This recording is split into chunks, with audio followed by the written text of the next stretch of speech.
And now upstairs, facing east, looking through the balcony towards the front door. And if you look up from there, you see the Velux, which has been very carefully and nicely done with tape by Jean-Pierre and Kate. I think JP did all of this bit, leaping about like a monkey, looking right up now 90 degrees up towards the middle of the house. You can see there's two Veluxes there, and when you're standing in the middle of the house downstairs, which you'll be able to see it once we've taken away this piece of wood which is over the square opening, you'll be able to get the light coming right from above down below.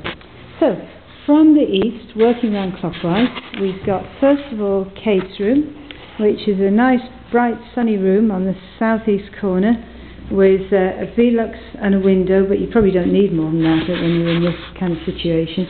And here it is, it's all been taped up here all the way. The only thing we need to do now is there's two things. One is to tape up around the edges of the actual Veluxes themselves rather than their opening, which is being done.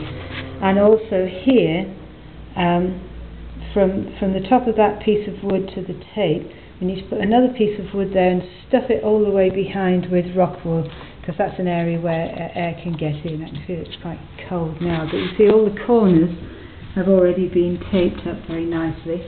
And then Russell's going to deal with the windows. The windows have all had this kind of weird expanding foam put on, which expands to about 40 times its original size. If I open this window, you can see that it's quite a strong piece of kit. Whoops, here we go. And there's the window. It opens inwards. We could choose between opening outwards and opening inwards, and I think we thought that it may be that if global warming carries on, we'd want to put shutters on the south side to stop it getting too hot in the winter time. So that's the window, and you can see there's you probably can't see actually, 3 panes of glass there. And if you close the window and then turn the handle, I'm not sure I can do this, turn the handle, forget about that. Anyway, you can have that's it.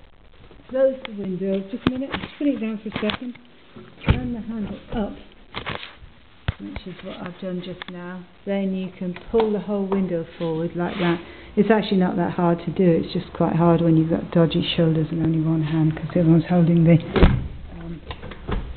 camera. And then you turn the handle down like that, and then you can lock the windows. In theory, you can lock the windows. You can definitely lock the windows. I know it can be done, I just don't know how to do it. Okie doke, then walking through from Kate's room, back out onto the landing, and round into our room here. And there's Clive, who's just moved in, who seems reasonably happy here. It'd be much better once we got the front door on, because the front door is the only thing that's stopping us being more or less weathertight at the minute. So here's our bedroom. The Veluxes are all centred, so it means that if you want to have your bed under there, then you don't bang your head on the roof whilst you're sitting up in bed. All of these walls here have to have rock wool. Rock wool we're probably using for insulation because it's cheap, and then plasterboard on the top. These are especially strong, you can see it better on this side, wood studs here because of holding up the roof, more or less, holding up the centre part of the roof to stop it sagging. And then from our room round to the bathroom, and in the bathroom there's the toilet and the wash basin on this side, and then the Velux, and then the bath on this side here. And then we're going to have special sort of soundproofing on the sides of the bathroom so you don't hear it in the bedrooms on either side of them. Here's a toilet, a box with a toilet in it. Excuse me. And then this is a spare room, which is going to be where Russell's piano is where he's going to have his being and quiet time when he wants to escape from the rest of us. And here's a wash basin right here.